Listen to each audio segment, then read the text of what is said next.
আমরা একটা ডিম 1 কাপ চিনি দিয়ে বিটার করে দিচ্ছি হ্যান্ড ওয়াশ দিয়ে। বিটার করা প্রায় শেষের দিকে হয়ে গেছে। আমরা বানাবো কেক।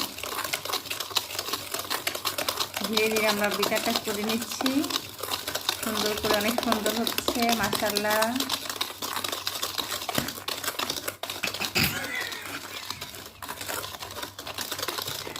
একদম সেট করে দেবো।